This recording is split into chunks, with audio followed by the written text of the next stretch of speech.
Em 3, 2, 1. Fala, seus crentes modernos. Eu sou o João Arruda. Eu sou o João Marcon. E esse aqui é o MJ Cash. Mais um. Pra glória De Deus. Ah, moleque. Mais Parece um que em sequência. Parece que a gente acabou de gravar, É verdade, João. né? Faz quanto tempo que a gente não se vê? Saudade. Vamos ter que inverter isso aí na hora de publicar, hein, filho? Só pra não ficar feio pra nós. Duas semanas seguidas usando a mesma roupa. Aí é duro, hein? Pô, vai mandar pix pra gente, né? É bom, Pessoal, não, então bom. mantém, filho. Pode ser em pode sequência. deixar, Manda quem roupa sabe. pra nós. Se você é novo aqui, já se inscreve no canal. Chegou pelo nosso convidado, que você já sabe quem é. Tá na thumb, tá no título do vídeo. Vamos apresentar daqui a pouco, né, João? Mas se você chegou aqui por ele, já se inscreve no canal, deixa seu like, compartilha esse episódio com mais alguém. E no final, nosso producer vai pensar numa hashtag pra gente deixar aí pra você colocar nos comentários pra saber se você acompanha até o fim da resenha. Beleza? Mas fica com a gente aí que com certeza esse papo vai ser muito bom, se Deus quiser. E antes de você chamar o que você gosta de chamar, João, eu quero já fazer o nosso jabá aqui do MJCast. Se você é de Londrina região, tá aí pensando em organizar sua festa, grupo de crescimento, essa semana vai ter PG, preciso pedir um salgado, vai no Gente Boa aqui, ó, vai na descrição, fala com a galera do Gente Boa, melhor lugar de Londrina região para pedir seu salgado. Tem salgadinho frito, assado, torta de frango, combo, quer fazer aquele combo com refri, churros, né, Eles também tem. Fala lá com eles que vai ser muito bom. Não tenha dúvida. Quem mais, João? Sign Logos Comunicação Visual, se você quiser transformar a sua fachada, fazer o retrofit da sua fachada, transformar aí de maneira geral com a comunicação visual o seu negócio, impulsionar ele, a Sign Logos é a resposta. E o nosso parceiro novo desse ano, que é a Cetro. Faculdade de Teologia, tudo a ver com os temas aqui. Parceiro da Apollo vai estar aí com a gente. Muitos dos professores aqui de Londrina dão aula ali na Cetro, então realmente eu tenho certeza que se você busca uma teologia que faz arder o coração, porque tem, igual você falou no episódio passado, que faz tempo, né? Que a teologia, muitos condenam ela por esfriar o coração. Essa teologia é aquela que esquenta o coração, uma teologia bíblica, e que eu tenho certeza que vai te abençoar no seu ministério. Fechou? Fechou? Então já chama. Chama a vinheta. Vinheta.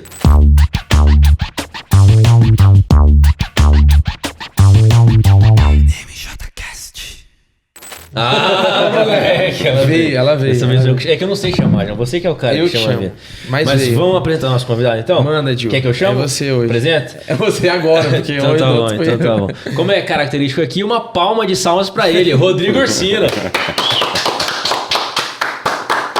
Pastor Rodrigo, seja muito bem-vindo. É um prazer ter você aqui. Vou chamar de você porque tá liberado, né? Ele liberou. Claro. Se apresenta brevemente pro pessoal, depois a gente entra na sua história e no tema que você, pra quem tá assistindo agora, já ministrou na Apollo, né? Amém, queridos. Paz a todos. Prazer muito grande estar aqui com vocês. João. Não tem erro, né? É um privilégio. Sempre que eu posso estar aqui na AD Londrina, essa igreja de altíssimo nível intelectual, espiritual, sempre muito agradável estar aqui com vocês. Bom, eu sou o esposo da irmã Rose. Começou bem. Homem sabe. E pai da Ana Isabela, que tem 15 aninhos, e do Rodrigo Augusto, que tem 6 aninhos. E servo do Senhor. Amém. Estamos aqui para bater esse papo abençoado. Glória a Deus. Vamos começar do começo. Chama então, João, a raiz do pastor. A gente sempre fala assim, um termo que a gente sempre usa aqui, que é o berço El Shaddai. O senhor nasceu num berço El Shaddai, um berço cristão. Essa é boa, não tinha ouvido. Cedro do Líbano. Os cedros do Líbano. Porque, né, pra gente saber aí qual é a sua origem, a gente vai lá do começo. Sim, então, rapaz, infelizmente eu não tive esse privilégio de nascer num lar cristãos. Né, de cristãos, de pais cristãos. Infelizmente eu não tive essa alegria, mas com 15 para 16 anos foi quando o Senhor me chamou de fato, e eu sempre fui da periferia da Zona Sul de São Paulo. Dos lugares mais tranquilos que você possa imaginar. Qual que era o nome lá? Então, eu morei em lugares como Parque Santo Antônio, morei em lugares como Pedreira, eu morei em lugares como Grajaú. Lugares tranquilos. Tá ficando bom, né? E ali, onde Jesus me chamou, uma igreja que tinha em frente de casa, minha mãe estava congregando lá, sim, bem pequenininho, fundo de garagem, e o Senhor começou a arder no meu coração o desejo de servi-lo. Eu ouvia minha mãe pregando, eu ouvia a rádio, que ela deixava ligada 24 horas, e os pregadores falavam muito sobre a volta de Cristo, arrebatamento, grande tribulação, e eu ouvia aquilo tudo e falava, rapaz, esse negócio aí for verdade, eu tô lascado. É a rádio pentecostal. É verdade, E aí, eu Um belo dia, fui convidado pela minha mãe, como ela sempre fazia. E aí, filho, eu tô indo na igreja, você vai hoje? Aí eu disse pra ela, hoje eu vou. Aí ela sempre estava acostumada a ouvir o não, né? Ela falou, tá bom, então você fica aí, daqui a pouco eu... Ué, você vai? Eu falei, vou, mas quer que eu te espere? Não, pode ir na frente, depois eu vou. Aí ela pensou que eu não ia, mas eu fui. E naquele dia eu já fui decidido. Olha só. Já fui tão decidido que eu não tinha nem prestado atenção no que tinha sido pregado, pra você ter ideia. Esperando a pena. Porque acabou a energia, o pregador começou a falar lá, não dava para ouvir mais, eu tava lá no fundo. E quando ele perguntou quem quer entregar a sua vida para Jesus, aí eu levantei e fui à frente. Olha só. É como se uma mão tivesse me carregado até lá. E aí eu fui. Naquele dia foi um pentecoste tremendo. Né? Na época eu não entendia nada, o povo começou a pular, falar em línguas, se alegrar, bater palma, e eu não entendi nada. Né? Esse povo tá alegre assim, por causa disso. Só porque eu fui pra frente. Depois eu entendi que o povo estava em campanha de oração para Jesus me salvar. Nossa. Junto com a minha mãe. Olha só. E decidi em diante, nunca mais larguei a carreira. Qual a idade mesmo? 15? 15 para 16, 15 para 16. É. E aí, nesse tempo, logo que você se entregou para Jesus, pastor, já surgiu em você esse desejo de buscar mais conhecimento, de repente... Então, teologia. aí que tem um grande milagre. Uhum. Um grande milagre. Acho que foi o maior milagre que aconteceu na minha vida. Porque eu odiava estudar. Eu odiava ler. Eu não gostava. Mesmo porque eu não tive isso como influência dentro de casa, nem no lugar onde eu estava inserido, muito menos na escola onde eu estudava. Ou nas escolas onde eu estudei. Porque periferia, quem é da periferia sabe, dificilmente se tem aula, principalmente por conta da presença do crime e tal, e aquela bagunça toda. Então, o professor não tem autonomia para nada, o diretor não tem autonomia para nada, quem manda são os alunos. Então, os alunos, quando queriam aula, tinha, quando não queria, não tinha. E quando eles querem, nunca, né? Então, quase que não tinha aula. Então, não aprendi muita coisa. Então, no ano seguinte à minha conversão, eu participei do primeiro congresso de jovens, né, da minha vida. Foi a primeira vez, inclusive, que eu pus um terno. Olha né? só. Eu achava que eu ia ficar parecendo um extraterrestre. Eu achava a coisa mais horrível do mundo era a roupa social. Né? Eu coloquei, andava, né, estilo hip hop, né? E aí, quando eu coloquei o terno, eu achei interessante. Eu olhei no espelho assim, falei, prestado do líder de jovens. Olha só. Parecendo gente, né? Aí gostei, achei legal. Fiquei lá em pé e tal. O culto todo, e aí eu vi o pregador.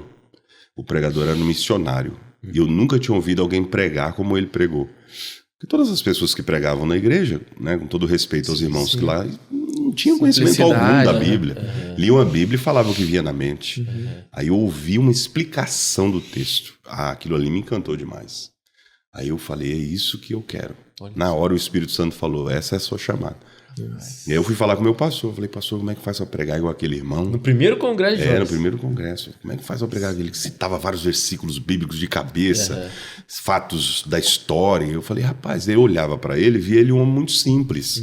Aparentemente uma pessoa muito pobre, de uma família humilde, de origem bem, sabe, bem simples. E eu falei, como pode, né? Uma pessoa tão pobre, simples, daquela forma, ter tanto conhecimento. E ele falou, olha, uma pessoa que estuda muito a Bíblia, que lê bastante. E como é que eu faço para pregar igual ele? Ele falou, olha, você tem que ler muito, ler a Bíblia muito, estudar bastante, orar muito, jejuar bastante. Eu falei, só isso? Né? Na minha inocência. Eu falei, só isso? O tamanho da jornada. Rapaz, você não sabe o que você está falando. Eu falei, então vou fazer a minha parte. Aí eu comecei a me dedicar extremamente à leitura da Bíblia. A ponto de minha família achar que eu estava ficando maluco, né? Que só ficava com a cara enfiada na Bíblia 24 horas, ouvindo pregações e lendo a palavra. E a Bíblia que eu tinha era uma Bíblia assim, pequenininha, de zíper, daquela de borda rosa, que eu tinha ganhado de um amigo que tinha evangelizado para mim.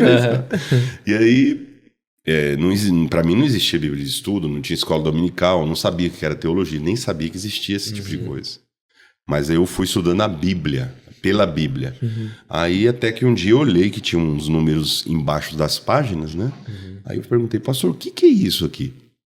Eu vejo que tem aqui um número em alguns versículos, letras e tal, e tem os números embaixo. Falei, então, são referências. Aí você vai lá, nessa referência, e esse versículo geralmente tem a ver com aquele que você está lendo. Falei, uau! Aquilo ali pra mim... Já abriu. Aí eu comecei a fazer a leitura com as referências. Isso né, mais ainda. Entregando a idade, mas pré-internet, né, professor? Então, o que tinha ali era...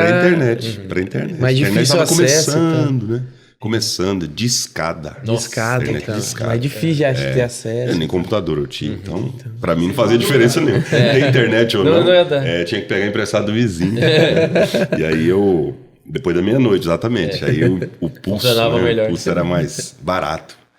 E aí eu comecei a ler, e comecei a encher ele de perguntas, e ele chegou uma hora e falou, não sei mais te responder. Sou simples, humilde. E falou, você precisa fazer um curso de teologia. Eu falei, o que é isso? Ele falou, eu estudo, um curso que estuda a Bíblia. Eu falei, então tem esse curso e ninguém me fala nada. Até agora. Agora que vocês vão me avisar isso. Eu falei, onde tem? Eu não sei. Era bem difícil. O acesso era mais difícil. Era bem difícil. Aí eu encontrei, pela rádio evangélica, um curso por correspondência. Nossa. De teologia. Pelo ICP. Instituto Cristão de Pesquisas, tem até hoje. E aí foi o meu primeiro curso de teologia. Desde lá, com 17 anos que eu comecei a estudar, nunca mais eu parei. Nossa, e estamos aí. E você não teve, assim, pra fora, assim, do contexto religioso, você não teve um sonho de ser, sei lá, jogador de bola, acho que 90% do Brasil, né? Mas, eu tenho um sonho de uma carreira. Não, sempre foi a teologia. Sim, isso é interessante. Antes da conversão, eu tinha, como acho que todo menino, toda criança da minha época, de ser jogador de futebol, mas curiosamente ser goleiro. Era o sonho que ardia no meu coração. E eu era muito bom no que eu fazia. Mas não tive nenhum incentivo da família, nenhum incentivo de ninguém, não tive ajuda. E sabe, precisa ter, né? Sim. Por mais que você tenha um talento numa área, se você não tiver alguém tem um que... apoio ali, né? Nem da escola, nem nada. Mas... Aí acabei, depois da conversão, largando tudo, né? Além do futebol, né, que eu gostava muito, depois surgiu também a capoeira. Né, as artes marciais. Olha só. E aí, quando eu aceitei a Cristo, como a gente diz, né? Houve a conversão, eu larguei tudo, né? Deixei tudo, porque na minha cabeça, na época... Como era pregado, eu entendia que era algo que não podia ser feito por um crente. E aí acabei deixando tudo. Mas eu larguei as redes. E a partir da faculdade de teologia, a meta era ser pastor mesmo. Depois da conversão, pregador. O meu foco mesmo nunca foi ser pastor. Eu sempre corri disso. A maioria... Sempre corri disso. Porque eu já, de início, entendi a responsabilidade de um pastor e... a responsabilidade gigantesca, biblicamente, teologicamente, dentro das áreas sociais e tudo. Então eu falei, isso aí não é para mim, mas eu quero ser um missionário. E o foco da minha vida era ser missionário. Mas Deus foi nos levando para outros caminhos para fazer missões de outra forma, né? Entendi. E hoje, graças a Deus, eu posso fazer discípulos, né, como professor, como mestre, e pregando o evangelho como evangelista também, é um missionário, querendo ou não, pelo Brasil afora, e auxiliando obras missionárias em alguns lugares do mundo. Que legal. E como que foi então, pastor, a caminhada? Fez o curso por correspondência? Como que foi durante esse curso, assim? Você conseguiu absorver bem, assim?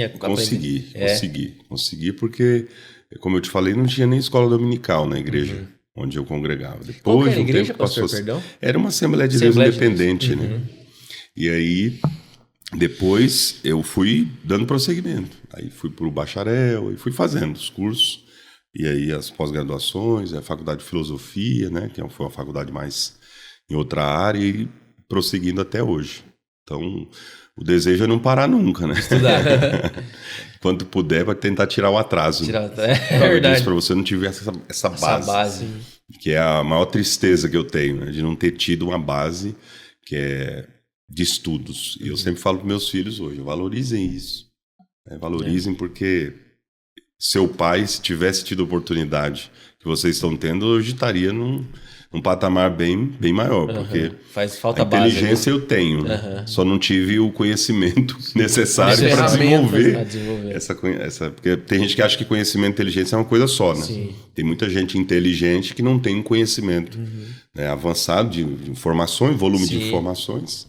E tem gente que tem, um volume de informações e não é inteligente. Não é inteligente. Não usa bem, usa pro mal as Tem vários diplomas que não passam de papel. De papel, é verdade. E outros não têm diplomas e têm um conhecimento gigantesco, inteligência muito desenvolvida, né? Verdade.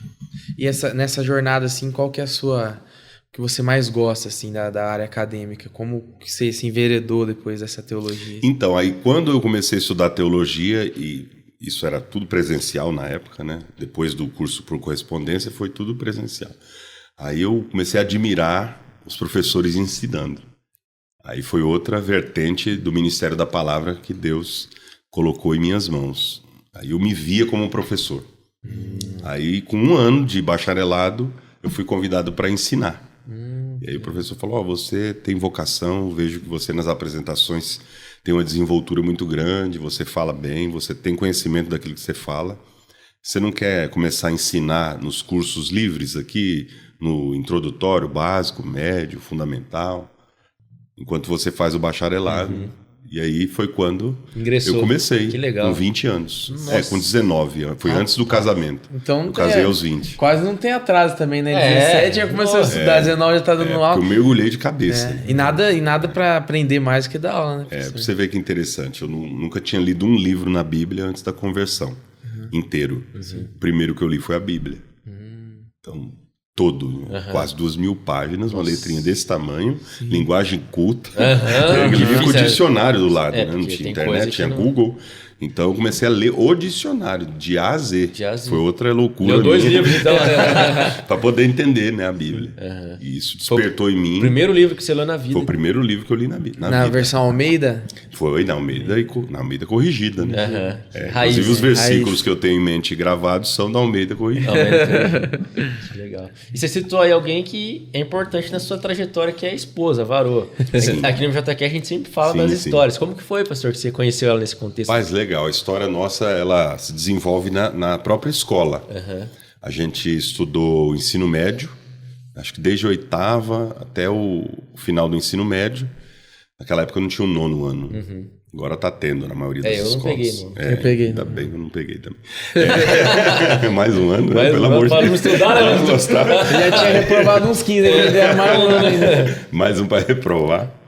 E aí ela já era cristã, na época eu não era. Aí depois da minha conversão, aí eu passei a ter uma forma de conversar com ela. Mas assim, antes não tinha nenhuma afinidade. Só um contato. Só olhava de longe, via diferente, né? Cabelão, ela tinha um cabelão até aqui a cintura, né? Se vestia sempre de maneira composta, se comportava raiz mesmo. Raiz assembleana, raiz. E eu via uma diferença, né? Falou, olha, se um dia eu for namorar com uma moça, vai ser a moça da igreja. São diferentes, né? E não tem vaidade, assim, aquelas coisas que... um monte de batom, de maquiagem na cara. Eu nunca gostei disso. E eu olhava, admirava, né? Falei, olha que interessante. Uma beleza natural. Sim. E aí... Que tá raro, gente. Todo mundo botando... Harmonização, demonização facial. Tem os que parecem. E aí foi quando, depois da minha conversão, a gente passou a ter assunto, né? E aí eu passei a pregar na igreja dela, fui convidado, conheci a família, e quando eu conheci a família, aí mudou, né? Aí muda a história. Porque aí eu conheci a família, me apaixonei pela família, pela minha sogra, pelo meu sogro, hoje, né? E foi assim um relacionamento muito abençoado por Deus. Quando a gente começou a namorar, foi repentino. Eu não esperava, eu não buscava também, porque no momento eu estava assim numa pegada, como diz a juventude espiritual. Eu mergulhei e falei, eu não quero saber de namoro, não quero focar na chamada. Deus falou para mim que eu vou ser um pregador, e onde eu ia Deus usava alguém, então eu vou focar nisso. E vou me dedicar, porque se eu começar a namorar, eu sei que não vai dar certo. Vai desmantelar, né? Aí fui fundo. Só que aí Deus começou a usar pessoas para falar que estava preparando um casamento para mim. Aí você vê, né? Deus fala o que Ele quer. Que às vezes a pessoa fala, Deus não fala sobre casamento. Claro Deus fala sobre o que Ele quiser. Né? Deus fala sobre qualquer assunto. Fui pregar num evento, aí Deus usou a irmã do ciclo de oração. Falou, meu filho, quando você estava pregando, eu vi uma aliança no seu dedo esquerdo. Outro evento que eu preguei, uma semana de diferença, a irmã tinha visto um vestido de noiva enquanto eu estava pregando do meu lado. Falei, o irmão vai casar, irmão, olha, Deus está preparando. Mas eu não estava nem namorando. E aí, fui no ciclo de oração pregar, Deus usou um missionário lá, falou, olha, irmão, Deus manda dizer, na linguagem dele, Deus vai te casar rápido, porque ele tem uma obra muito grande na tua vida. Eu falei, rapaz, Deus vai me casar. Você vê um milagre, é tão difícil. Se não for Deus, meu amigo. Feio que dói. Se Deus não casar, não casa não. Daí eu casei. Assim, começamos a namorar 1 ano e meio. Namoro, noivado e casamento. Olha só. E aí vamos fazer 20 anos esse ano. 20 anos? Pra glória de Deus. Pra glória de Deus. A melhor coisa que eu fiz. Que desenvolveu o meu ministério. A minha esposa sempre ao meu lado, me apoiando em tudo. Acreditou na minha chamada mais do que eu até, no início, porque pensei em desistir várias vezes, que é normal. Sim. Pensei em desistir várias vezes, porque a dificuldade é muito grande, né? Mas ela sempre me incentivava, falou, não, eu sempre soube da sua chamada e Deus é contigo, fica firme. Vai pra cima. E hoje Deus tem realizado as promessas que ele tinha feito. Como a gente falou no episódio passado, a importância de ser direcionado no casamento, ser uma coisa de Deus, né? Sem dúvida. Pra quem tem ministério é imprescindível, né? Porque a mulher tem o poder de destruir um homem, né? Sim. Ou de impulsionar. Ela edifica ou destrói o lar. É verdade. Nesse processo, né, de aprendizado e tudo mais, como que entrou a escrita pra você? A questão de livro, né? Todo mundo que vem aqui que tem livros, aí o senhor, por favor, já apresente os livros pra gente, tem um processo de escrita. Qual que é o seu processo de escrita? Então, rapaz, na verdade, eu não sou aquele escritor que tem aquela facilidade para escrever. Eu tenho dificuldade para escrever. Dificuldade porque eu penso muito, reflito muito, aí coloco lá e não gosto, aí apago, aí vou lá de novo. Perfeccionista. Aí, Eu vou falar que livro nunca termina, você larga. Né? Então. É verdade. E a gente tem a capacidade de discordar de nós mesmos. Mas aí já tem que abandonar. Não é possível. Mesmo, vou me refutar no próximo livro. E aí eu comecei a escrever já tardiamente, porque eu achava que, não, escrever não é pra mim, eu sou mais leitor, né? Deixa eu falar. Tardio dele é o quê? 25 anos? Não, eu sou da palavra. Deixa eu falar, porque eu tenho mais facilidade para falar do que para escrever. Até por conta do que eu falei, né? Da formação defasada do início. Mas aí, como você vai lendo muito, né? Se dedicando muito, você começa a ter mais tranquilidade para desenvolver um raciocínio, para escrever. E aí eu comecei a escrever. O meu primeiro livro foi em 2015. Então, demorou um pouquinho, né? Depois da minha conversão, em uns 15 anos, para poder escrever a primeira obra. Qual foi, livro. pastor? Foi o Sala Teológica. Sala Teológica. Legal, hein? Bonito. Foi o Sala Teológica. Apresenta aí para pessoal. Prefácio do pastor Carlos Doutor Vailate. Doutor Já Vailate. esteve conosco. Isso, esse livro aqui ele é dividido em 2 partes. Surgiu principalmente durante as aulas. Então, eu via que as dúvidas dos alunos geralmente eram as mesmas. Eu comecei a anotar as dificuldades bíblicas, né? Num texto diz uma coisa, no outro parece que diz outra. Esse versículo aqui eu não entendo, e todo mundo geralmente não entendia. Aí eu comecei a anotar. Aí eu dividi em 2 partes. A primeira parte eu falo sobre hermenêutica, o que é exegese, quais são os princípios fundamentais da interpretação. A Bíblia interpreta a própria Bíblia, a Bíblia quer dizer o que diz o que quer dizer e tal. Fui fazendo. E na segunda parte eu coloquei dezenas de versículos que são mal interpretados pela maioria dos cristãos que não leem profundamente. Se quiser citar algum aí. Cita um aí, pastor, pra gente. Bom, por exemplo, eu gosto muito de citar o caso de Romanos, capítulo 12, versículo 13, né, que diz, comunicai com os santos nas suas necessidades. Aí a gente lê assim rapidamente, dá a entender o quê? Que quando eu estiver com a necessidade, eu comunico aos santos, para que eles me ajudem. Só que o texto diz o contrário. Comunicar ali é compartilhar. Com. Então não precisa nem no grego, na língua portuguesa já resolve. Comunicai com, não é comunicai aos santos. Então, comunicai no sentido de compartilhar com os santos nas suas necessidades. Ou seja, se um santo de Deus estiver com necessidade, eu tenho que compartilhar com ele aquilo que eu tenho. Então você vê, são versículos que a gente lê às vezes, são simples. Você dá uma pregação boa, hein?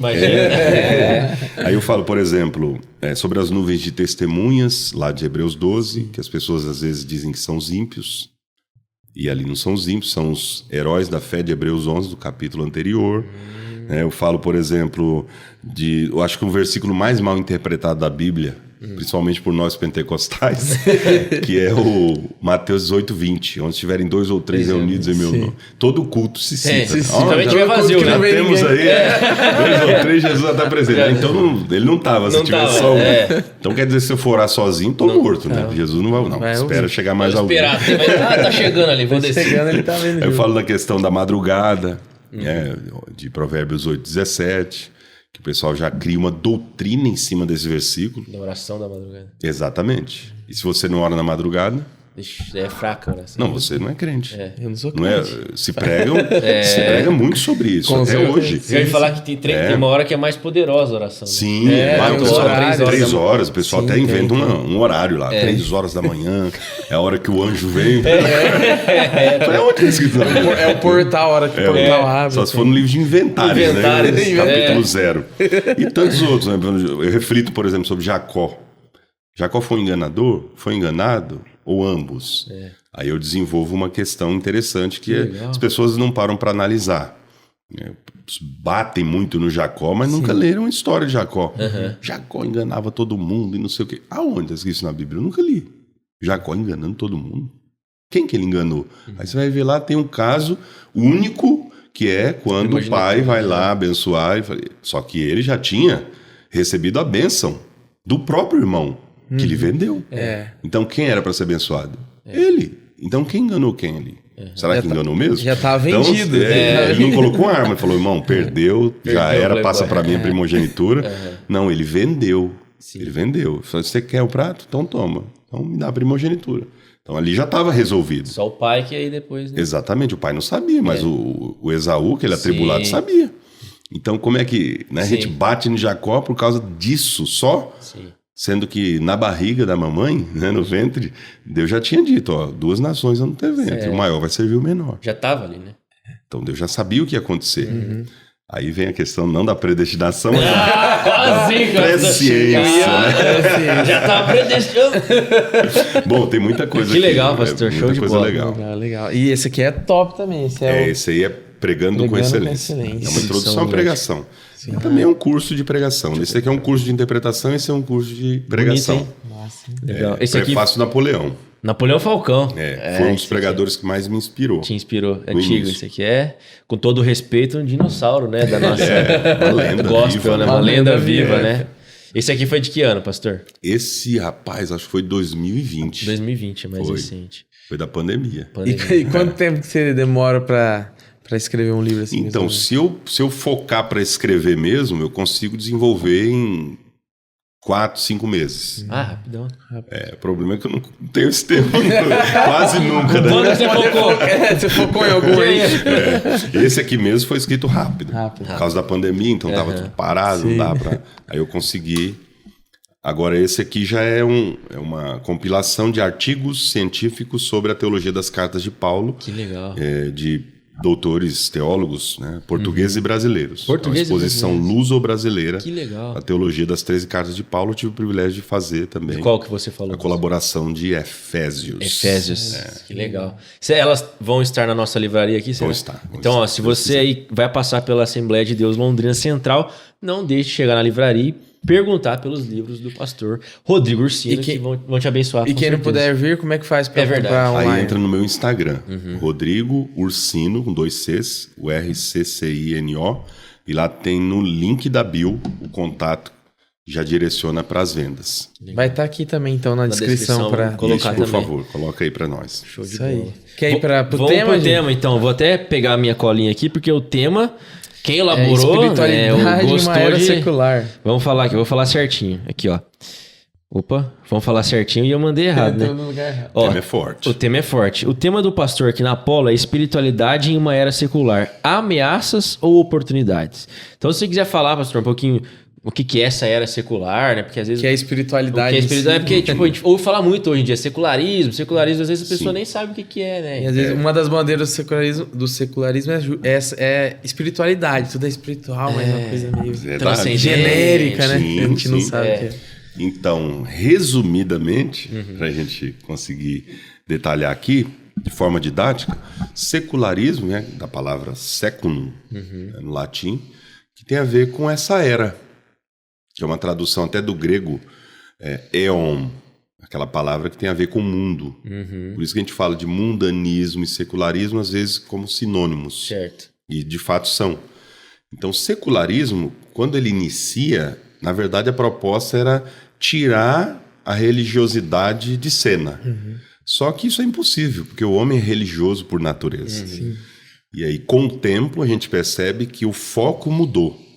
Então, Satanás, por conta do pecado, né, ele aproveita disso em nós e ele faz com que a gente direcione a nossa religiosidade junto com a espiritualidade para outro lugar que não Deus, que não a Bíblia.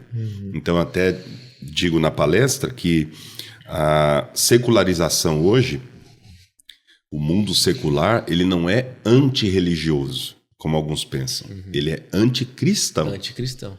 Então, a religião que foca como contrária ao secularismo é o evangelho, é o cristianismo bíblico.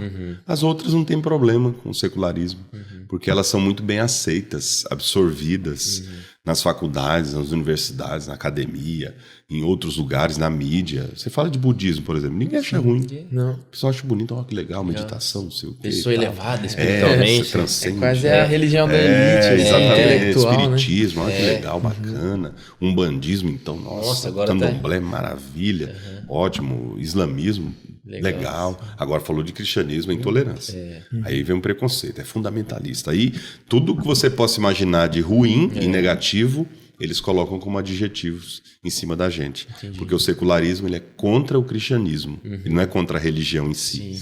As outras religiões podem navegar tranquilamente, mas o cristianismo para eles tem que naufragar. As origens desse secularismo, qual é? Da onde nasce? Então o berço mesmo é o iluminismo. Revolução Francesa. A Revolução Francesa, século XVIII ali, com aqueles caras que vêm com tudo, né, como Voltaire em cima, batendo pesado, dizendo que a religião tinha que acabar, que a ciência ia explicar tudo, que o racionalismo teria poder de resolver todas as perguntas principais da humanidade, e passou-se o tempo, Voltaire morreu e a religião continua crescendo, e sempre, né, o ser humano como um ser espiritual também, ele sempre vai buscar isso. Só que o diabo consegue desvirtuar a coisa e fazer com que o ser humano, ao invés de buscar em Deus satisfazer essas questões, ele busca em outras realidades. E aí é quando a coisa degringola. Não deixa de ser uma idolatria, né? Porque você tira Deus de cena. Exatamente, você citou a palavra e correta. alguma outra coisa, né? O Charles Taylor, ele caminhava nesse sentido. O Charles Taylor e outros filósofos, teólogos, né? O Charles Colson, o Francis Schaeffer, o C.S. Lewis. Nossa, tem muita gente, a Nancy Pierce, falam muito sobre essa questão, James Smith. E eles falam muito sobre isso, né? Que o secularismo hoje ele é uma religião, ele é uma religião sem o cristianismo, sem o Deus cristão, sem a Bíblia. Mas pode ser uma religião política, ideológica, né? Pode ser focada no Messias que não é o Cristo. É verdade. Então sempre tem alguém ali. E você vê, por exemplo, algumas ideologias, não vou citar nomes aqui para não cortarem nos do ar. Fazer o corte.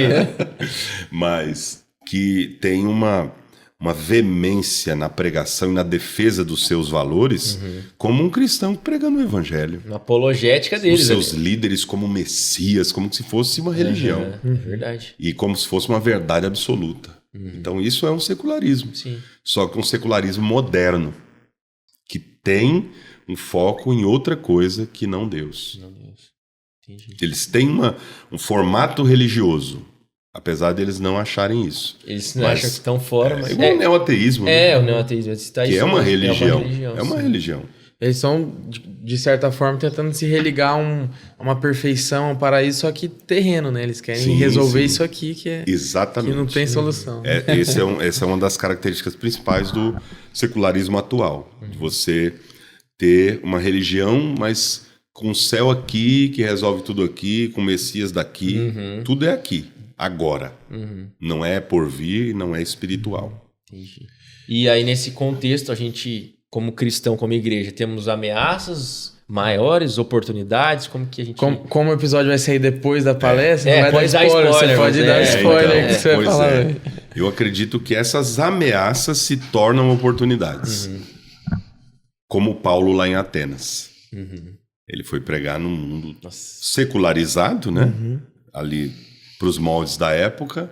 Os epicureus, os estoicos, cada um de um lado. Essa aquela cena eu coisa sempre toda. imagino quando eu vou ler. Os filósofos da época. É o encontro dos discípulos de Jesus com os discípulos de Sócrates. De Sócrates, né? O pessoal verdade. costuma dizer. E aí ele prega aquela mensagem bem lógica. Você analisa o discurso de Paulo filosoficamente, tá perfeito. Só que quando ele fala da ressurreição, aí o pessoal, não, aí já tá de brincadeira, né? Ressurreição, Paulo? Ressurreição é uma coisa ilógica, incoerente. Morreu. Desse assunto a gente discuta depois. Aí o pessoal sai. Só que a Bíblia dizia alguns creram. É aí que é bonito, né? Então você vê, a gente tem que pregar. Porque às vezes alguns cristãos, alguns irmãos, até jovens, costumam dizer assim, mas como é que a gente vai pregar no mundo tão secularizado agora? As pessoas não querem ouvir, as pessoas não querem Deus. Hoje em dia, nunca ninguém quis ouvir. O ser humano não quer Deus. O ser humano não quer saber de Deus. Nunca quis. Nem por causa disso a gente vai deixar de pregar. Tem que pregar mesmo assim, apesar disso. Por causa disso, inclusive. Sim. E é nesse momento que Deus faz a obra. Então, uns vão crer. Então, eu tenho que pregar, porque eu não sei quem vai crer e quem não vai. Então, o meu objetivo é pregar o evangelho e demonstrar Cristo às pessoas, na vivência, na prática, igual Paulo fez. E aí, os que creem vão levar outros a crerem e assim sucessivamente. Senão, a gente desiste, né? E aí cai na Europa, né? Que Aí vira, exatamente. E a obra quem faz é o Espírito Santo. O Espírito Santo, eu costumo falar, né? E Deus nos chamou para pregar, ide e pregai. Não disse ide e convertei.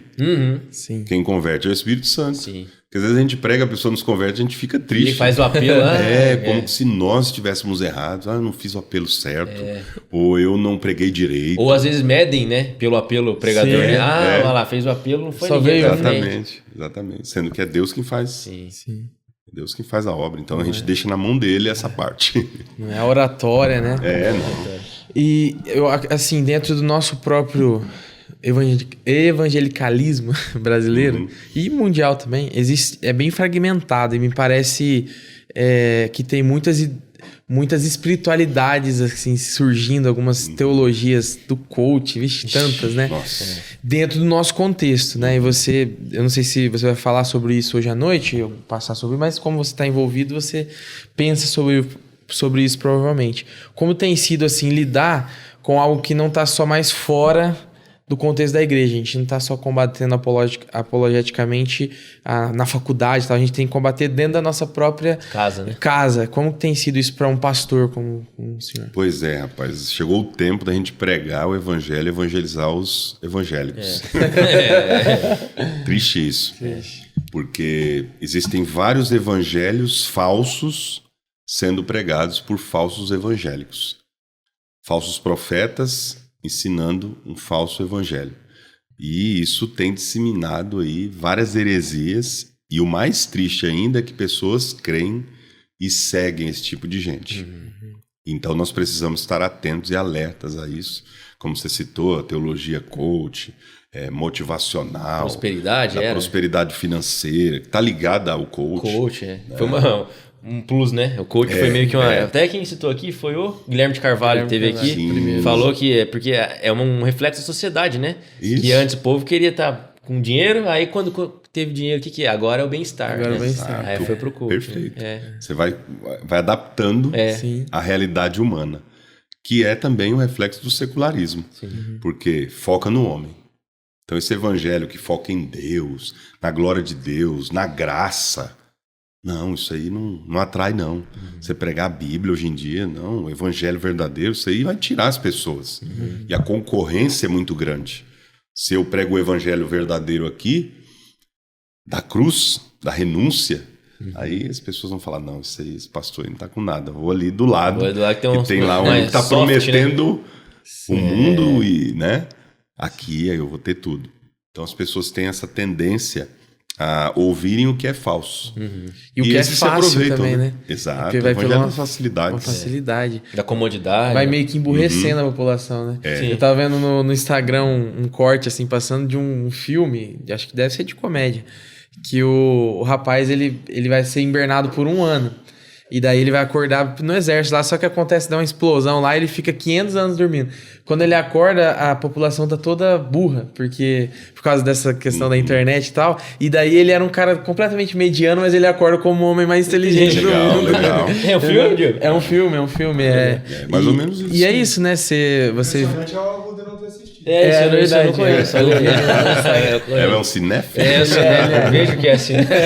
Mas deve ser muito legal esse filme, porque realmente a gente vai sentindo assim, né? A gente vai vendo algumas coisas que falam, mas não é possível que as pessoas estão indo por um caminho Aí você vê desse. que todas as heresias atuais são requentadas. São coisas que já aconteceram no passado. Algumas Verdade. são um pouquinho mais sofisticadas, como essa da pregação coach. E é bom a gente citar aqui que a profissão do coach ela é muito válida. É legítima, Ela é com muito certeza. legítima, importante. E Deus abençoe quem faz isso. Agora, Quando foi misturar a pregação e transformá-la, né, com pitadas de versículos, né? Você faz uma palestra ali e coloca versículos aí, o pessoal acha que é uma Porque pregação. o nome de Jesus, né, dá uma impulsionada. né? Opa, o cara tá falando de Deus. E aí na igreja isso faz um sucesso tremendo, né? Porque as pessoas querem essa facilidade. E é triste porque isso molda a pregação. A pregação atual, você pode perceber, ela tem que ter uma frase que diga: não desiste não, continua, vai firme. Como que se a gente precisasse de motivação.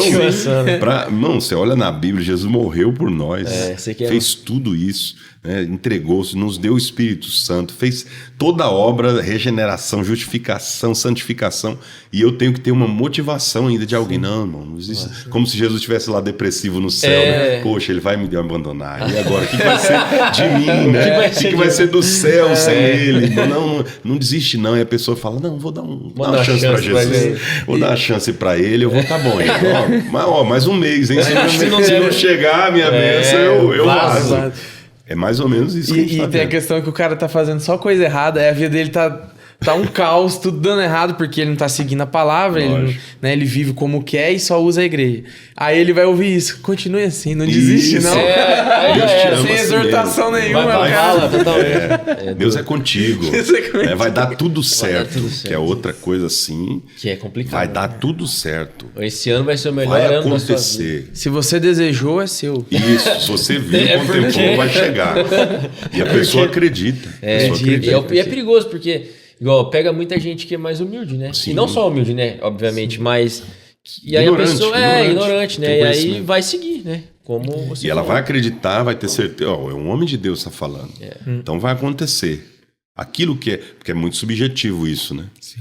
Olha a responsabilidade do pregador. O D.A. Carson, ele diz que o pregador ele tem uma responsabilidade maior do que um neurocirurgião. Porque o neurocirurgião ele está tratando ali com o cérebro, com o corpo humano. Mas o pregador com o destino da alma. Então, se eu posso tanto salvar uma pessoa do inferno, como levá-la para lá, com uma pregação. Então, isso é muito sério. Aí eu digo: vai dar tudo certo. Eu não sei o que a pessoa está pensando. O que se ela que é está pra pensando ela em certo? fazer mal a outra. Se ela está pensando, né, em orar para Deus: olha, se vinga, Senhor, porque ele fez mal contra mim. Tá, Vai dar tudo certo. né, acaba com ele, me abençoe, mostra que o Senhor vai dar tudo certo. Eu quero algo que é contrário à Bíblia. Sim. Vai dar tudo certo. Aí você ouve essa frase, ela é muito perigosa. É muito subjetiva. É igual aquele caso do irmão que queria entrar ilegalmente nos Estados Unidos, e aí ele conseguiu, né? Porque ele pegou um visto temporário, mas ele falou: se Deus permitiu, É porque... ele sabe. Entendeu? Deus sabe, né? O meu desejo era morar lá, só que eu não podia ter o green card. Então eu vou entrar com visto temporário, e se eu entrar é uma confirmação de Deus que é para eu ficar lá. Olha só. Ilegalmente, irmão. Confirmação de Conversar Deus. de Deus. Mas o pregador disse que ia dar tudo certo. Deu, aí ele liga uma coisa na outra. Você tá entendendo o perigo disso? Sim. Isso se leva para qualquer área da vida. É igual... Pode ser num namoro para um casamento. um Pode ser perigo. num emprego que não era para ser aquele que você deveria estar. Um lugar para você mudar e morar. E tantas outras coisas. Então verdade. é uma teologia demoníaca mesmo. Porque É, mata Satanás. as almas. Mas até Jonas tá aí pra provar o contrário, né? Ele achou o barco que ia pro lugar Exato. que não era pra ir, né? É. Então, Tinha dinheiro pra pagar a Tinha dinheiro pra passagem. pagar a passagem, conseguiu embarcar e Exatamente. tal. Né? Só que tava- Achou um lugar para descansar. Então. Eu sempre, quando prego sobre Jonas, eu falo, várias coisas deram certo. Ele está em pecado, desobedecendo a Deus. Ele achou o navio para fugir. Sim. Ele tinha dinheiro para pagar a passagem. Ele achou um lugar para descansar e ele conseguiu dormir. 4 coisas deram certo, ele estando errado. Então, o pragmatismo que também é parte do secularismo. Tem coisa que vai dar certo a gente estando errado. Sim. E tem coisa que vai dar errado a gente estando Tá certo. certo. E tem a questão que sempre que vai se defender, os grandes pregadores e famosos vão se defender, eles sempre falam da quantidade, né? Então, assim, tem essa questão teológica, mas eu tenho mais de 10 milhões de seguidores. Ou seja, O que tem a ver, né? Jesus falou pro discípulos, Deus tá você aprovando. foi um monte embora, vocês querem ir embora também, pode ir. é a numerolatria. Você tocou no assunto fundamental, que é muito exacerbada hoje. É verdade. Se você tem números, é a aprovação divina. Que é a teologia, eu brinco, que é a teologia de Gamaliel. Gamaliel não falou isso? Não, se continuar é porque Deus está com ele. Se não continuar, aconteceu com outros, vai dar. não deu certo, então não era de Deus. Então quer dizer que se cresce é de Deus, se não cresce não é de Deus? Então o islamismo é de Deus, o espiritismo é de Deus, o exatamente. testemunho de Jeová é de Deus. E todas essas religiões falsas estão crescendo, Deus está aprovando. Não tem nada a ver uma coisa com a outra. São falsas conclusões, né? Falsas conclusões. Falsas relações. Todas também, as ideologias, o nazismo mesmo que cresceu, Então. atingiu quase toda a Europa, então Exato. quer dizer que... Não, números não significam muita coisa no reino. Não. Para nós significa muito. Com certeza. Para Deus não. Pastor, e pensando até a gente conversa muito com o pessoal jovem, né? A galera jovem. Você tem algumas estratégias para eles conviverem nesse contexto secularizado, para, né, serem diferença, fazerem a diferença, até já pegando um gancho, depois saber como que foi para você estando na academia. Você teve muito ataque à sua fé, né? Teve que ser um apologeta nesse meio também. Então, parece chover no molhado o que eu vou falar, mas não tem como você fazer diferença sem conhecimento bíblico. Tem que conhecer a Bíblia. Profundamente, não é ler, é estudar. Senão você vai chegar num ambiente secular, totalmente ateísta, e você vai sucumbir. Eu, quando fui para a faculdade filosófica, de filosofia, eu já tinha base teológica, então já dava aula, já ministrava aulas de teologia, já tinha um preparo até fundamental para poder enfrentar o ataque diário. Porque os professores vinham, batiam, só que eu já tinha toda a defesa bíblica ali para desmontar aqueles argumentos, para mim eram fracos. Mas para quem não tinha, Já fica perdido, né? era olha que interessante, eu não tinha pensado nisso. Realmente, a igreja é isso, a igreja é aquilo, o cristianismo fez isso, fez aquilo. Você começa a absorver aquilo ali. E aí, de tal maneira que você se revolta contra a igreja, contra o cristianismo, contra a fé e acaba perdendo. Entendi. Cada 4 jovens que entram na universidade, a pesquisa é feita, já foi provado isso, eles saem 3 abalados ou desviados. Só um sai com a fé inabalável. Então, é um dado terrível, né? 75%. Só que o caminho também não é não ir para a faculdade, né, pastor? Ao Não, contrário. a faculdade não é tem um pro- lugar maligno. Porque assim, a faculdade, durante algum tempo, aqui no Brasil, algumas igrejas diziam assim, não é de Deus, não vá para a faculdade, que a faculdade é lugar que desvia o crente, não é de Deus. Eu já ouvi de pessoas que viveram o início no evangelho aqui, há uns 40, 50 anos atrás, e os pastores diziam, não vá para a faculdade. Tinha gente que era disciplinada se matriculasse na faculdade, olha que coisa. Então a gente entregou de mão beijada pro diabo, ele tomou posse agora. A gente está tentando reconquistar, ficou difícil. Até porque lá atrás, né? Se eu não me engano, a Harvard, eu não sei se foi, mas algumas faculdades super renomadas foram fundadas por a maioria cristãos, delas. né? A maioria, Harvard, Princeton, Yale, Cambridge, Oxford, todas elas começaram com cristãos protestantes, a raiz. Às vezes, a maioria começava com curso de teologia. Curso de teologia. Né? Depois, né, se tornaram o que se tornaram. Então, o papel é preparar os nossos jovens. Né? Preparo intelectual e espiritual. Não só a leitura bíblica, o estudo bíblico, teológico, mas uma vida com Deus, experiência com Deus. Nós pentecostais temos muito isso. Né? A experiência, ela conta muito. Não é só você, eu li aqui, está escrito. Não, você experimentou isso aqui? Viveu, Você viveu isso aqui, o batismo no Espírito Santo, né? o dom de Deus, aquela coisa toda, isso te motiva ainda mais. A você ter certeza daquilo que você crê. Até porque contestar uma ideia é mais fácil do que algo que você já experienciou. Uma experiência, algo que você já viveu. Então Verdade. É difícil. Em relação à escassez, né? Porque eu passei por isso também, acredito que esses livros são frutos disso, né? De ter uma dificuldade ali de encontrar uma coisa assim mais sistemática, que você possa ter um estudo mais aprofundado. E esse estudo da palavra, esse aprofundamento da palavra, de maneira mais objetiva para o pessoal que está querendo realmente mergulhar. Quais são as ferramentas que alguém, não só um pregador, mas uma pessoa comum, precisa para entender o texto, para interpretar a palavra do jeito certo?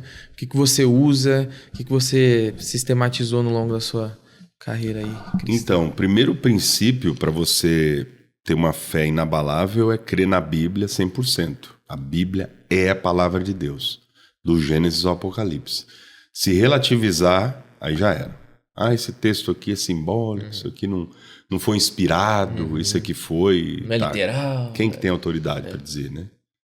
Quem foi que recebeu essa autoridade para dizer esse texto, ele é alegórico e não deve ser crido hoje, não é para nós, e quem pode dizer que não tem essa autoridade? Ninguém. Então é do Gênesis ao Apocalipse. A Bíblia é a palavra de Deus. Depois disso, as ferramentas de interpretação normais. A Bíblia interpreta a própria Bíblia. Você ter acesso, hoje todo mundo tem, né? Bíblias de estudo, comentários bíblicos, dicionários bíblicos. Hoje a gama de coisas é muito grande. Mas ter um mentor, ter alguém que te direcione. Né? Porque só a internet não é suficiente. Senão você vai ouvir várias vozes de tudo, vai misturar, vai virar... o samba do teólogo doido. Aí não vai dar certo. Então você tem que ter uma linha.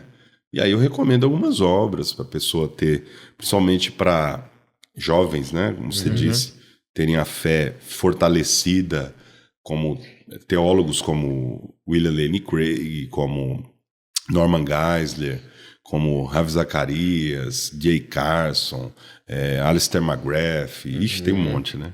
Esses caras, qualquer livro dele, John Lennox, que fala sobre a questão da ciência e da fé, precisamos de pessoas assim para fortalecer aquilo que a gente crê.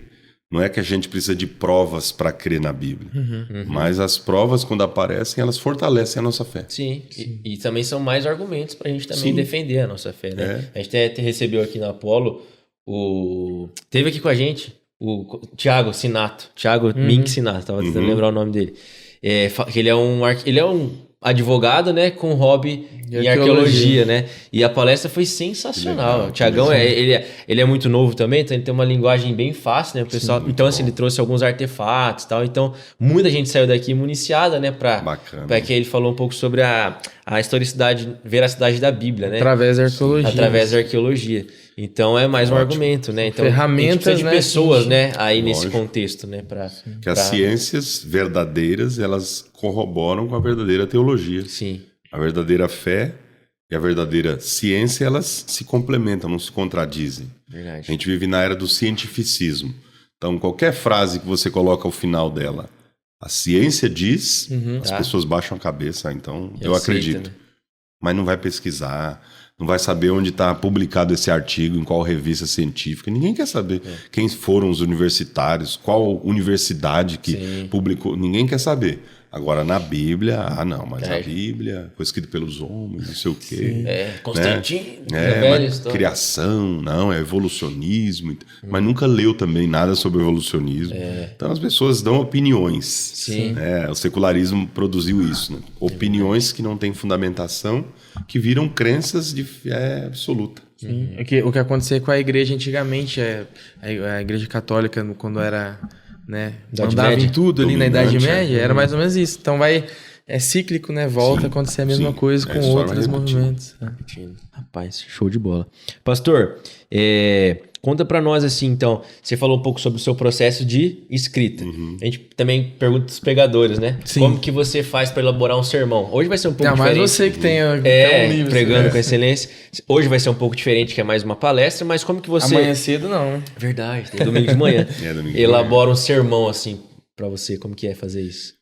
Então, o processo de elaboração do sermão, ele é muito individual. Eu até falo no livro. É muito subjetivo, muito da pessoa. Cada um tem uma forma. Por isso que até para fazer esboço, quando você vai ensinar isso num livro ou num curso, você tem que ter essa flexibilidade. É assim, assim, assim. Não, não é assim. Cada um vai ter o seu uma processo. cartilha, né? Porque é uma questão de uma arte, você produzir Que uma torna arte. o único pregador. Ele é um pregador Exato. único pela forma de preparar também, né? Lógico. Por exemplo, se você me der o seu esboço, eu não vou conseguir pregar nele. Sim. Se eu te der o meu, você também não consegue, porque tem anotações ali que Ali só de eu vou raciocínio entender. ali, né? É, porque foi produzido por mim. Então, o que eu faço? Primeiro, eu pego o texto. Se eu vou pregar num evento e me dão um tema, eu até prefiro, porque aí eu vou ter um foco. Não, o tema é esse. Eu pego os livros que eu tenho sobre aquele assunto, palestras que eu já dei, e vou fazendo ali um apanhado, vou reunindo em oração ali com Deus, com a Bíblia, vou lendo os versículos, e aí vou fazendo as minhas anotações. Depois que eu termino todas as anotações, eu pego um caderno ou vou no próprio computador e coloco ali só o essencial, para que eu me lembre na hora da pregação. E assim eu faço o meu esboço, dessa forma. Já faz direto, ele já faz... Alguns são fluxograma. mais rápidos, outros demoram mais. Mas você tem um caderninho que você esboça primeiro ali e tem depois um passa. caderninho ali e tal, vou anotando, às vezes no próprio celular mesmo. Vou anotando, tem uma área só de anotação, e aí vou fazendo ali aquelas anotações aleatórias, depois eu reúno, vou colocando em ordem, e aí faço o esboço. O esboço, que é o essencial para pregar. Aí deixo fluir na hora da pregação. Que legal, hein? Que legal, diferente. É dessa forma. Que legal. A pregação é lapidar, né? Você tem que Tem lapidar. gente que gosta de escrever tudo, né? Tem. O sermão totalmente escrito, que é o sermão mesmo, né? Escrito. Porque o esboço é uma coisa, o sermão é outra. Sim. O sermão é a pregação em si. O esboço do sermão é só as anotações essenciais. Então, eu sou da época que, por exemplo, eu preguei em igrejas que não podia usar esboço. É verdade. Eu vivi isso. Tinha lugares que a gente ia pregar e falava, ô Rodrigo, você vai pregar na igreja do pastor fulano? Vou. Olha, não leve esboço. Se fosse, não tinha tablet, não tinha celular, né? Então, se você tivesse com o papel em cima da Bíblia e o pastor visse, meu irmão, Sério? ele já tomava o microfone. Não, isso aqui, essa pregação não veio do Espírito. Rapaz. Você que fez a pregação. Então, não foi Deus que deu. Tinha que vir na cabeça dele na hora. Não. Sim. Olha só, né? Tem até Os irmãos não. os nossos primos. Primo, nossos irmão. Até hoje, né? Até hoje é assim, um Até levanta hoje é lá assim. e Tem prega. que ser Tem que ser um site aí que vem na Tem hora. que ter uma criatividade mesmo. Pois é. Aí é onde sai um monte de loucura. Se o cara não lê a Bíblia. Não dá uma estudada, né? Por exemplo, uma pessoa que tem um preparo grande, bíblico, teológico, ele pode se dar esse luxo. Sim. Como eu já tive várias oportunidades, né, de estar ali no púlpito, em oração e tal, com esboço preparado, mas Chega na hora você vê que não é aquela mensagem. É como se Deus falasse no seu coração. Não é que Deus mudou a mensagem, né? Ele não tinha Não é pra essa. aprovado aquela. Você que tinha... Percebeu Ele aí, foi, aí você vê que a realidade é aquela outra mesmo. Vem aquela inspiração e você desenvolve uma pregação sem esboço, sem nada. Não, você conhece o texto, você conhece a Bíblia. Sim. Já estudou. Né? Tem um Você conhece o preparo assunto. ali, né? Não é uma coisa que vem assim do Aleatoriamente, nada. né? Sim. É até perigoso. Até se for Muito perigoso. incentivado ali, você tá sempre estudando e procurando teologicamente, cavando, e não ter a cultura do esboço, também não é um problema tão grande. É. O problema é não incentivar o estudo E do nada chegar e... Isso. É aí que... Exatamente. Pra sair umas coisas perigosas É igual facinho. alguns fazem também de forma errada, pelo menos na minha opinião. O cara cria o esboço e depois vai procurar o versículo. Encaixa a Bíblia Ele na... tem a mesma, exatamente. Ixi, ele tem uma perigoso. ideia, É. aí ele agora, qual o versículo que eu vou encaixar essa ideia minha? Então, a pregação é dele. É dele.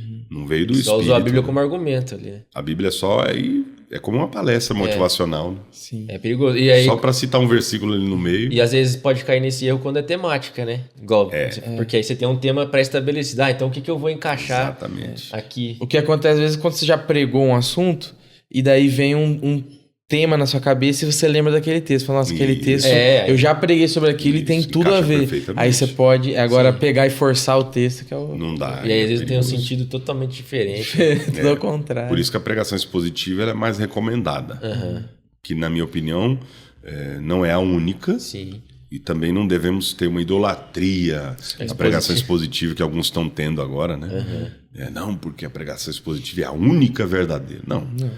A temática você consegue pregar mensagens maravilhosas na textual. Só que a expositiva ela vai te ajudar a não sair e não cometer erros extra-bíblicos ali. Que não, são equívocos que não estão no texto. Jesus usava até parábola, né? Pra pregar. Exatamente. O tempo todo, né? Sim, o tempo todo. O tempo todo. É verdade. E às vezes explicava a palavra. E era o contexto, entendimento. né? Era o contexto das pessoas Isso, que estavam ali, isso. totalmente. Show. Vamos para as finais, João? Bora que a gente já vai ter Passa rápido, né? a Apolo agora, né? Sim, Então sim. o pastor já vai Verdade. subir para ministrar lá, tem que arrumar os livros também. Amém. Então, vai ter até um cafezinho, glória a Deus. É verdade. Crente sem café, sem comida, não tem como. Não tem jeito. Mas, pastor, antes da gente ir para a final, não sei se sobre esse tema aqui, para quem está assistindo, você já ministrou, né? A gente vai ter o A privilégio honra, daqui a né? pouco ser ministrado. A espiritualidade em uma era secular, você gostaria de falar mais alguma coisa? Tem algum ponto importante? Como a gente não assistiu ainda, não sei que e às vezes você também dá, preparou alguma dá coisa? oportunidade, porque, por exemplo, a Apolo a pessoa acompanha aqui. Querendo ou não, vai demorar um pouquinho para sair a live, né? Sim. Então, às vezes, vou entender melhor ali no MJCast o que o pastor quis dizer. Então, não sei se tem algum ponto aí que você gostaria de Então, falar. ponto importante é que espiritualidade nem sempre está atrelada a uma religião. Mas toda religião vai tentar buscar uma espiritualidade. Então, cada religião, especificamente, vai ter a sua espiritualidade. A fé cristã tem uma espiritualidade diferente. A espiritualidade bíblica, ela é totalmente avessa às outras religiões, porque ela é uma espiritualidade voltada totalmente para Deus e na transformação do ser humano para obedecê-lo, no sentido de servi-lo, de submissão à autoridade divina. E algumas outras religiões, elas preferem se beneficiar dessa espiritualidade como se Deus fosse um gênio da lâmpada de Aladim. Não, eu faço isso para Deus me dar aquilo. Não, na fé cristã, Deus já deu e por isso eu faço. Sim, Então você inverte a lógica, que é a graça. sim. Na graça eu não faço para ter. Eu tenho porque Deus me deu e depois que eu recebi a salvação, agora eu posso praticar a vontade de Deus. Então, não é pelas obras que eu conquisto isso. Eu não sou salvo pelas obras, mas para as obras. E porque eu sou salvo, então eu pratico essas obras. Então, essa espiritualidade ela é totalmente contra a correnteza da atualidade. Entendi. Então, é muito importante a gente ver que na era secular, as pessoas tendem a ter uma espiritualidade antropocêntrica. A espiritualidade evangélica, bíblica, do evangelho mesmo, estritamente falando, ela é teocêntrica, cristológica, sempre voltada para Cristo, tendo Deus no centro. Então, essa é a ideia. Então, a gente precisa ter sempre um avanço nesse sentido, né? Para não cair no erro das falsas ideologias, teologias e pregações. Show. Porque uma às vezes parece com a outra, mas não é, né? Exato. Tem que tomar cuidado. Normalmente é assim, né? Parece, mas... Parece, mas não é. Vamos para as finais então, João? Vamos. Pergunta então, a primeira. A gente sempre faz 2 perguntas finais e a primeira é qual que é a coisa assim, o acontecimento mais engraçado que você se lembra aí no contexto de igreja, de pregação, de Rapaz, alguma engraçado. gafe, alguma coisa. Sua ou de outra pessoa que você Vou lembrar, presenciou? não, são várias, né? Mas eu lembrei agora de uma, me veio à mente uma que eu estava no início ainda da pregação, começando, e eu fui com um colega, né, de jovem ainda, solteiros, e ele era muito sarrista, né? Aquele que tirava a onda de tudo. E eu fui com ele e não podia nem olhar um pro outro, sabe? O contato visual já fazia a gente dar risada. Porque ele só de olhar eu já entendi o que ele estava querendo dizer.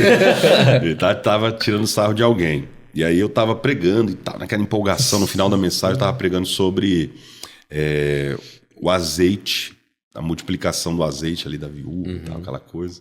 E aí no final da mensagem, aquela mensagem pentecostal, eu tava, né, ministrando, receba o azeite, receba o azeite. Aí eu fui falar receba o azeite, eu falei receba o vaso. Receba o vaso. Dei aquele brado, receba o vaso. Aí eu olhei na hora, eu falei, eu nem vou olhar pra ele. Porque quando eu olhei, ele já tava desmaiando. Falei, não vai prestar. Não vale nada. Acabou o culto e já viu. Que negócio é esse de receba o vaso? Você vai receber o azeite? Trocou. Vai o vaso É igual o pastor. Falei, você entendeu, seu atribulado. O Altair que veio agora falou que Jesus foi esquartejado. Esquartejado no meio da pregação. Crucificado, não, esquartejado. Meu Deus, Ele errou. Depois dele corrigindo a mensagem, ele errou. Esquartejado, que já Não. gera uma... Imagina. A mulher falou, você errou o Personagem, Foi pra né? tirar dentro. É verdade. Então as gafes são inevitáveis. Não, acontece, não tem jeito. Tem mais Quem alguma? fala, erra. Erra, tem Quanto mais você fala, maior a probabilidade de você errar. Você errar. Tem jeito. Mas essa é uma situação que aconteceu. Mas já aconteceram várias. Já aconteceu de eu quase cair. Né? Tava pregando numa igreja, era pequenininha e tinha uma cortina bem atrás, assim, do púlpito. Então, e eu, né, grandão e tal, eu pisei na cortina, né, quase que me enrolei nela né, durante a pregação, mas consegui me sair bem ali. Tá? Agora tem o Instagram, né, pastor? Que é perigoso. não, agora é Worship perigoso. feio ali. Verdade. Imagina, cai lá. Cai. Já Aí fica- derrubei copo, Nossa. né, de vidro. Nossa, já foi. Eu estava pregando num evento e o púlpito era bem alto, assim, né, em relação aos irmãos que ficavam embaixo. E o irmão, eu estava pregando com pedestal, né, microfone com fio. O irmão veio, assim, com um copo, colocou desavisadamente o copo de vidro bem aqui, assim. Nossa. Né? E aí eu fui mexer no microfone e o fio bateu. Caiu lá embaixo, um copo cheio de água. Nossa. Falei, plá! Nossa! Aí falei, nossa. Clima, né? Deu aquele... Não, eu tava pregando e tal, desenvolvendo. Não, deixa aí. Depois eu pago esse copo aí e tal. Então, Continuei pregando, né? Brincou e Mas continuou. aí os o irmãos pastor foram lá quebrou limpar. o púlpito, né? Depois eu pago. Depois eu pago.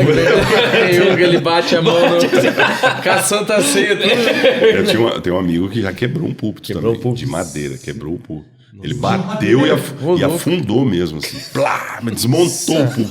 Desintegrou o púlpito. Era truco que tava jogando. Aí, irmão, acaba o culto, né? Já Acaba. era. O Pablo mesmo, que é o pastor nosso aqui, vocês Sim, devem o Pablo, conhecer, Pablo. é que o público aqui o vidro é bem parece grosso. que é blindado ali, né? Senão, não ia aguentar. É uns tapas que ele dá. Tapa do Pablo. Nossa, É ungido, meu. né? Não sei como é que ele nunca quebrou nos outros É vídeos. perigoso. Tem que tomar cuidado.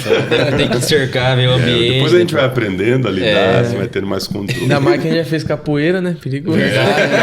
Não tem cara de capoeirista, não vou falar nada, não. Mas... Hoje eu pratico Krav Maga, né? Que é um pouquinho mais... Não, tem cara, pastor. Você Devia ter tem... falado isso antes. Você tinha filtrado mais as minhas palavras. É do exército de Israel, né? É a defesa pessoal israelense. Rapaz. Foi considerada a arma secreta de Israel Krav Maga. durante muitos anos, do exército. E ela é bem diferente das outras? É bem diferente, porque é uma defesa pessoal, combina defesa e ataque ao mesmo tempo.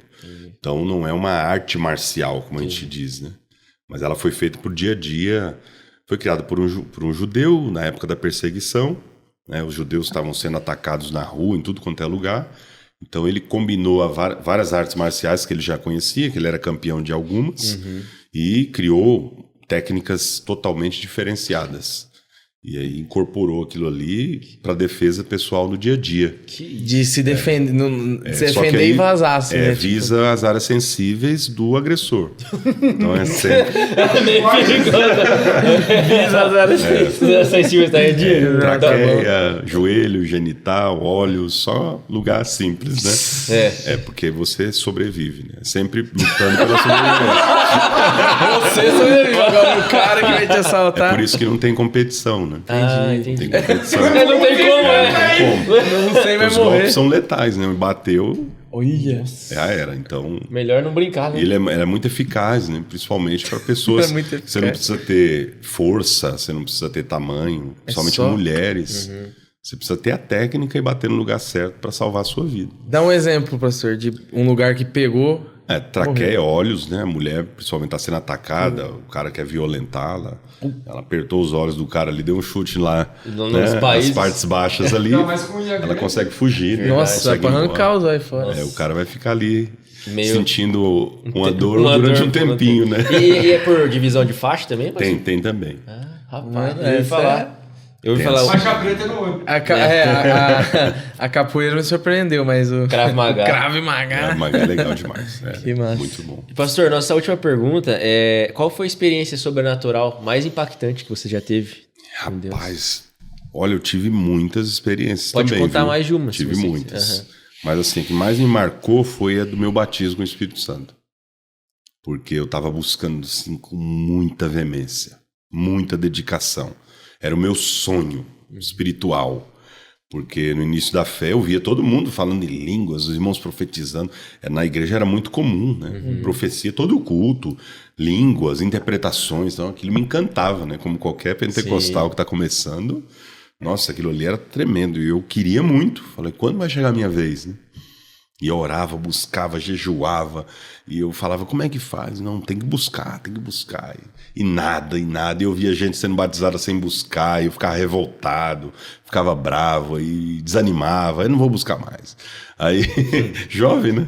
Largo. Não tinha experiência nenhuma. Aí eu lembro que uma vez, um amigo meu que tinha se convertido na mesma época. Só que ele trabalhava muito, então não tinha tempo de ir para a igreja, que o trabalho dele era muito puxado. E ele teve um sonho que estava sentado falando em línguas. E ele também queria muito ser batizado. E aí ele contou para a esposa do pastor. A esposa do pastor deu a interpretação. Falei que Deus quer te batizar com o Espírito Santo, mas você está acomodado. A gente está fazendo uma campanha aqui de manhã, né? Consagração. E eu estava indo nessa campanha já para ser batizado do Espírito Santo. 8 horas da manhã, todos os dias. Segunda a sexta. Vem na campanha um dia. Ele falou, vou pedir uma folga lá e foi. No outro dia. Ele não foi batizado do Espírito Santo. Irmão, quando eu vi aqui, A ira gosta. falei, então é assim. O cara vem no primeiro dia e já vai. eu tô aqui ralando e nada. Quanto tempo mais ou menos você ralou? Não, eu já tava há mais de um ano. Nossa. Mas todo dia ainda, todo dia. Tudo que imaginar, vigília, monte, oração, campanha, ciclo de oração e nada. Quando alguém falava, quem quer ser batizado do Espírito Santo já pulava na frente, mas não tinha sido. E aí ele foi. Joelhou lá no dia. Já? E vamos orar para Deus batizar. E batizou. Ele foi batizado, falou em línguas. Ele ficou todo feliz, me contou e eu revoltado. Eu falei, tá bom, que benção, né? Glória a Deus. Bom pra você. Bom pra você. Mas aí eu continuei, um dia fui no monte, orando lá no meio da floresta com os irmãos lá. Deus usou uma irmã e falou, olha, hoje se tu creres, eu vou te revestir. Aí eu falei, hoje então, hoje. porque... Eu creio. Eu creio, né? Crendo faz um ano. Rapaz, aí eu comecei a adorar a Deus, glorificar a Deus. De repente eu senti aquela glória de Deus me envolvendo. Comecei a falar em língua, disparei. E eu não queria parar mais. Eu fui embora andando, a gente ia andando, né? Quilômetros de casa. Fui andando pra casa falando em língua. A madrugada, eram umas 3 horas da manhã. Quando eu fui batizado do Espírito Santo. Olha só. Eu fui embora falando em línguas. E assim, a alegria era tão grande que eu não queria nem dormir. Eu não via a hora de ter o próximo culto para eu poder falar em línguas. Entendeu? Os irmãos começaram a orar e eu começava a falar em línguas. Então, a alegria é muito grande. Então, essa foi uma experiência que me marcou demais. Show. Legal. Pastor, muito obrigado pelo papo, Obrigado, pela querido. presença. Uma honra, viu? É uma honra te nossa. receber aqui. Já em nome da igreja também agradecer por ter aceitado o nosso convite, Que isso. né? E para nós é um Privilégio. privilégio mesmo. E que seja a primeira de muitas, né? Quem sabe outros certeza. papos quando você voltar para cá, com mais livros também. Vamos sim. Falar o novo livro que vai lançar. Se Deus Isso quiser. aí. As portas estão mais do que abertas, né? Agradecer ao pastor Cleverson, que já chegou aqui também. de Amém, novo. amém. O pastor Cleverson, que é um dos Homem de idealizadores Deus. Sim, da sim. Apollo, né? Esse projeto que tem abençoado tanta gente, né? Creio que Trabalho de altíssimo nível. e é um marco na nossa igreja. A gente é muito privilegiado de estar vivendo isso, né? De dentro. Agradecer São o mesmo, são mesmo. Muito, Com né? certeza. Agradecer o Fiozão, que está aí também, na empreitada de bater escanteio e correr para cabecear. Nós temos uma equipe... 2 que jogos seguidos O ainda. Fios está fazendo né, a vez da Quem equipe. sabe. E agradecer você que chegou até o fim aqui. Deixa seu like se você não deixou. Compartilha esse episódio com mais alguém. E a gente vai pensar numa hashtag daqui a pouquinho para você deixar nos comentários para ver se você foi até o fim da resenha. Já dá aquela fortalecida dos nossos patrocinadores, Gente Boa, Sign Logos, Instituto de Teologia Cetro. Se você quer fazer teologia num lugar que faz arder o coração, né, João? Como a gente falou, por muito tempo, a teologia foi até demonizada dentro da igreja, né? Falando que esfria o crente, não sei o quê. Na Setra é diferente. Lá a teologia faz arder o coração, esse é o lema deles, né? É o que eles carregam. Então é isso, pastor. Se você quiser mandar um abraço para alguém agora, falar alguma última mensagem para o pessoal que está ouvindo, assistindo, o microfone está com você. Amém. Eu quero agradecer mais uma vez, privilégio estar aqui com vocês, falando desses assuntos tão interessantes, falando da Bíblia, né? Falando das experiências.